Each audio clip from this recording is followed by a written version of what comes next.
ॐ हिरण्यवर्णां हरिणीं सुवर्णरजतस्रजां चन्द्रां हिरण्मयीं लक्ष्मीं जातवेदो महावः तां महावः जातवेदो लक्ष्मीमनपगामिनीं यस्यां हिरण्यं विन्देयं गामस्वं पुरुषानहम्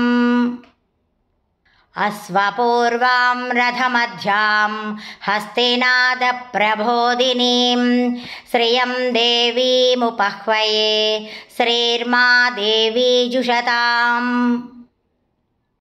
कांसोऽस्मितां हिरण्यप्राकाराम् आर्द्रां ज्वलन्तीं तृप्तां तर्पयन्तीं पद्मे स्थितां पद्मवर्णां तामिहोपह्वये श्रियम् चन्द्रां प्रभासां यशसा ज्वलन्तीं श्रियं लोके देवजुष्टामुदारां तां पद्मिनीमीं शरणमहं प्रपद्येर्लक्ष्मीर्मे नश्यतां त्वां वृणे आदित्यवर्णे तपसोऽधिजातो वनस्पतिस्तव वृक्षोऽधविल्वः तस्य फलानि तपसानुदन्तु मायान्तरायाश्च बाह्या अलक्ष्मीः उपैतु मां देवसखः कीर्तिश्च मणिना सह प्रादुर्भूतोऽस्मिन् राष्ट्रेऽस्मिन् कीर्तिमृद्धिं ददातु मे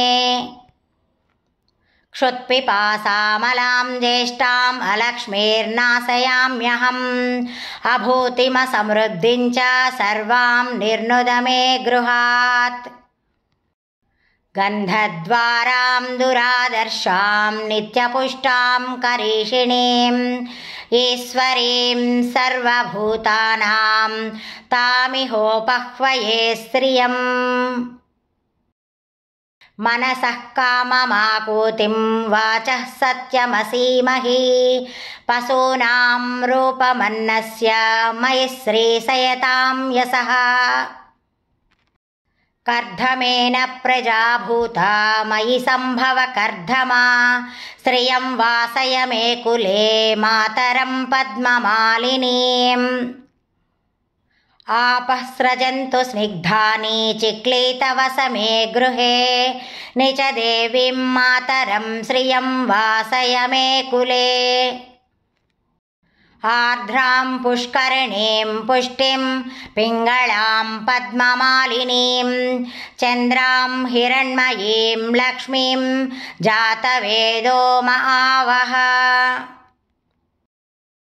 आर्द्रां यः करिणीं यष्टिं सुवर्णां हेममालिनीं सूर्यां हिरण्मयीं लक्ष्मीं जातवेदो महावः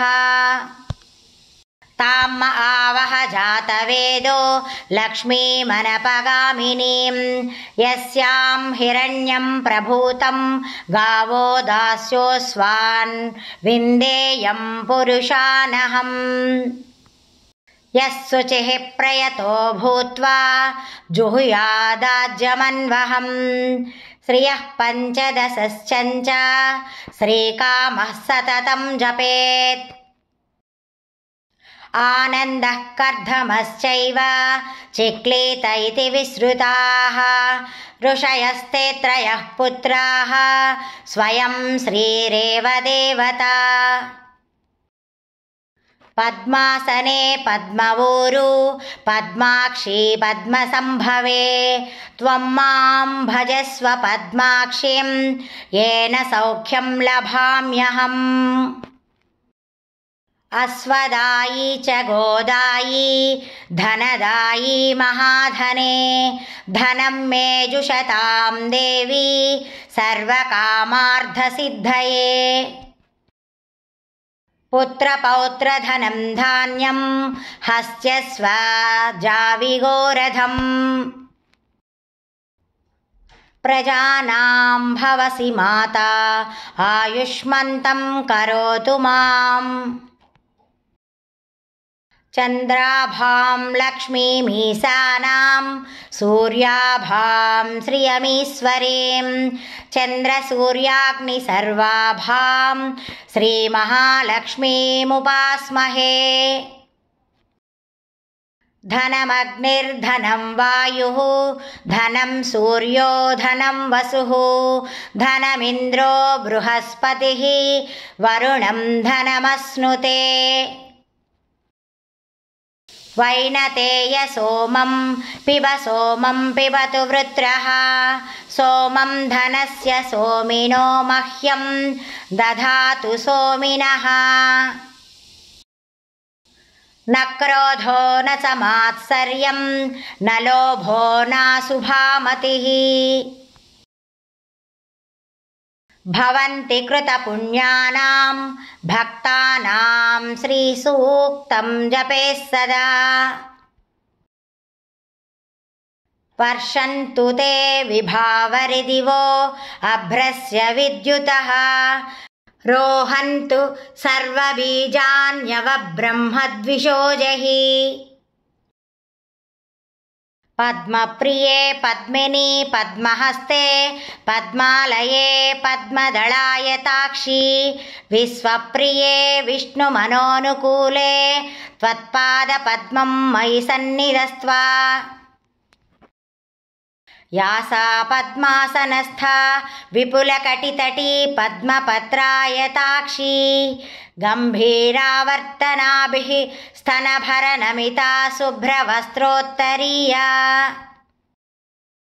लक्ष्मीर्दिव्यैर्गजेन्द्रैर्मणिगणखचितैर्स्नापिता हेमकुम्भैः नित्यं सा पद्महस्ता मम वसतु गृहे सर्वमाङ्गल्ययुक्ता।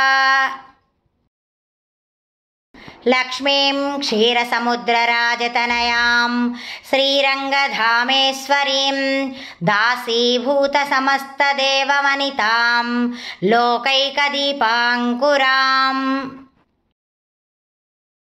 श्रीमन्मन्धकटाक्षलब्धविभवद्ब्रह्मेन्द्र गङ्गाधरां त्वां त्रैलोक्यकुटुम्बिनीं सरसिजां वन्दे मुकुन्दप्रियाम्। सिद्धलक्ष्मीर्मोक्षलक्ष्मीर्जयलक्ष्मी सरस्वती श्रीलक्ष्मीर्वरलक्ष्मीश्च प्रसन्ना मम सर्वदा। पराङ्कुशौपासमभीतिमुद्रां करैर्वहन्तीं कमलासनस्तां बालार्ककोटिप्रतिभां त्रिनेत्रां भजेऽहमम्बां जगदीश्वरीं ताम्। सर्वमङ्गलमाङ्गल्ये शिवे सर्वार्धसाधिके शरण्ये त्र्यम्बके देवी नारायणि नमोऽस्तुते। ॐ महादेव्यै च विद्महे विष्णुपत्नी च धीमहि तन्नो लक्ष्मी प्रचोदयात्। ॐ शान्ति शान्ति शान्तिः। लोका समस्ता सुखिनो भवन्तु।